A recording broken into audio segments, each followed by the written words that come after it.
நிர்மல்குமார் அவருக்கு வந்து மின்துறையை நிர்வாகம் பண்றதுக்கு கொஞ்சம் கூட கேப்பபிலிட்டியும் கிடையாது. ஏகப்பட்ட மின்துறையை பத்தி ஏகப்பட்ட கம்ப்ளைண்ட் சொன்னாரு. வெள்ளறிக்கைன்னு ஒண்ணு வெளியிட்டாரு. அது வெற்றறிக்கையாச்சு. பல்வேறு குற்றச்சாட்டு. அப்ப செந்தில் பாலாஜியை காலி பண்ணணும், இவர் ஒழுங்கா அந்த துறையை வந்து நிர்வாகம் பண்ணல, அதுல பல்வேறு ஊழல்கள் இருக்குன்னு சொல்லிதான் இந்த வெள்ளறிக்கைய வெளியிட்டாங்க.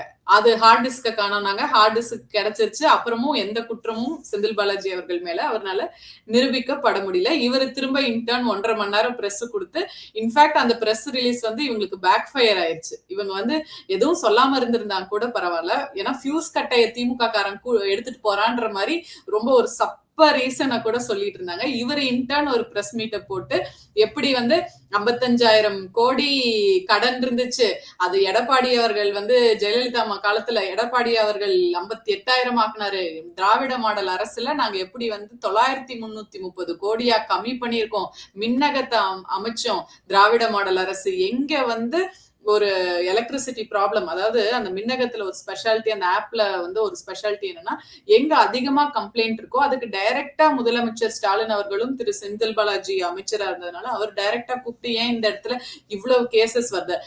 ஏன்னா இன்னைக்கு இப்ப கோவை மாவட்டத்துல பெருமளவுல கரண்ட் கட் இருக்காது, இன்னைக்கு எங்க ஊர்லயே கரண்ட் கட் இருக்கு. அப்ப அந்த அளவுக்கு இவங்களுக்கு நிர்வாகம் செய்யற திறன் நிர்மல்குமார் அவர்களுக்கும் கிடையாது, ஆதவர்ஜுனாக்கும் கிடையாது. இப்ப அவங்க ஒரு ரொம்ப கன்ஃபியூஸ்ட் ஸ்டேட்ல இருக்காங்கல்ல. ஏன்னா ஒரு பக்கம் அவங்களுக்கு பயம் என்னன்னா, இப்ப நாம எடுக்கக்கூடிய ஸ்டாண்டுக்கு எங்கேயாவது கம்யூனிஸ்ட் ஒத்துழைக்க மாட்டாங்க, விசிகா ஒத்துழைக்க மாட்டாங்க, எப்ப அவங்க போவாங்க நம்மளுக்கு தெரியாது. அப்போ ஒரு சேஃபர் சைடுக்கு இந்த அதிமுகவை நம்ம உள்ள எடுத்துக்கலாம்னு நினைக்கிறாங்க. ஆனா அதிமுக காரன் சும்மா வர மாட்டான், அவன் ஒரு பேகேஜ் கரப்ஷன் சார்ஜஸோட தான் உள்ள வராங்க. அப்ப ஆட்சியையும் நடத்தணும், கட்சியையும் வளர்க்கணும், ரெண்டையும் வச்சுக்கிட்டு அவங்களுக்கு இந்த நிர்வாகத்திறன் இல்ல.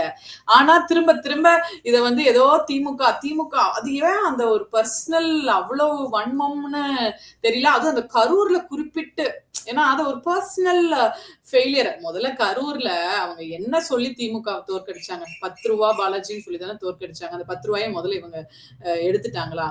அப்ப பொய்யான ஒரு பாட்டு பாடி, அசிங்கமான ஒரு பாட்டை பாடி தான் மக்களை ஏமாத்தி தான் அந்த இடத்துல திமுக வெற்றி வாய்ப்பை இழக்க வச்சீங்க.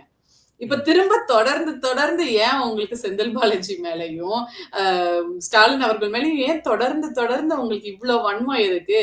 இந்த எனர்ஜியை போய் மக்களை ஆட்சி பண்றதுல, மக்களுக்கு நலத்திட்டம் கொடுக்கறதுல, எலெக்ஷன் தான் முடிஞ்சு போச்சு இல்ல, போய் அதுல நீங்க போக்கஸ் பண்ண வேண்டியது தானே.